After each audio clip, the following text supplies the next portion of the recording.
so we're going to be talking a little bit about what goes into a good warm-up for running today. So we're going to cover the goals, and then we're going to go through a series of movements that are going to prepare your body for a run, make sure that you get the most out of your training session. And I'll kind of talk through what the value of each of those movements is as we go through them. So generally speaking, the goals of a good warm-up are, first of all, to increase your heart rate, promote blood flow globally throughout your body. Number two is to prime your muscles. We want to make sure that your hips are activated, that your body is moving, that you've exposed some of your muscles to some positions they might get into while running, that we've articulated your joints through a nice full range of motion, that we've promoted the lubrication of those joints and they're ready to go, right? Number four is to prime our nervous system and just make sure that we're kind of poppy and ready for potentially a taxing effort. Final piece is that we want to make sure that we have exposed the tendons to some stress shortened cycles. So let's get started. A way that I like to get general blood flow going, depending on how much space I have, is just with some jumping jacks. So generally I'd go through a couple of rounds of these movements where we'd start with maybe 15 to 20 jumping jacks. We're articulating the shoulders, we're moving the hips through some ranges of motion that they're not going to get into while running.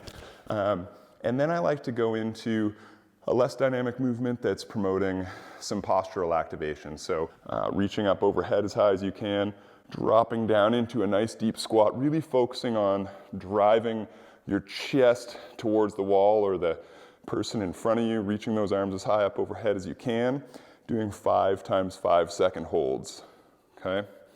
So again, what people underestimate with running is how important posture is, right? So when we're running, we want to make sure that we're kind of leading with our hips, keeping the chest tall, okay?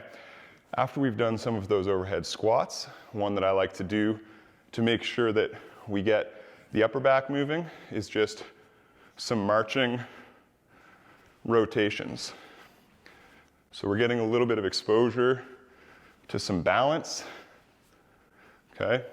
And we're also exposing the upper back to more range of motion than you will experience even in sprinting. Where I like to go from there is a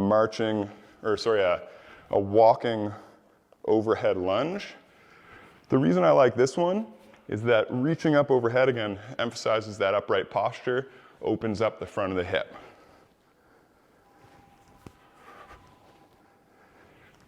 So a good running warm-up doesn't need to take a lot of time. It needs to be intentional though.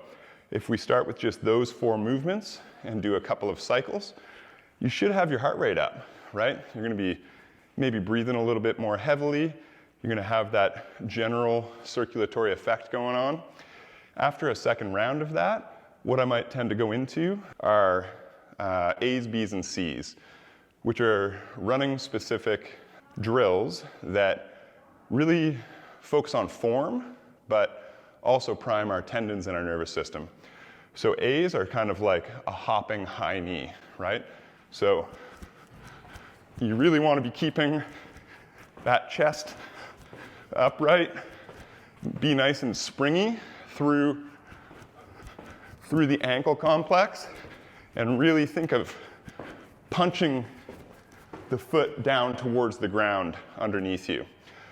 So those are the A's, right? Really focusing on that upright posture. The B's are very similar to the A.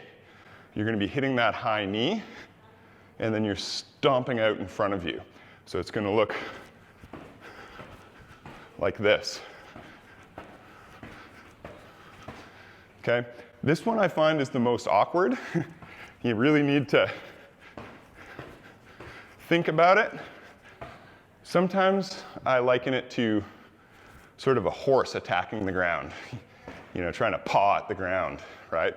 So those are A's and B's. C's now are your classic butt kick.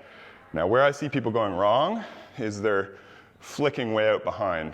We want to be staying tall, still, and we're thinking of kicking more straight up underneath our butt, right? So there's a hamstring component there. but we're not leaning forward and flicking out behind. We're staying right up underneath us. So those are the A's, B's, and C's. And after running through a couple of laps of those, maybe 60 feet or so in each direction, for each of those movements, I would generally take that 5 minutes and fire off into the run. So give that a go and see how your runs feel.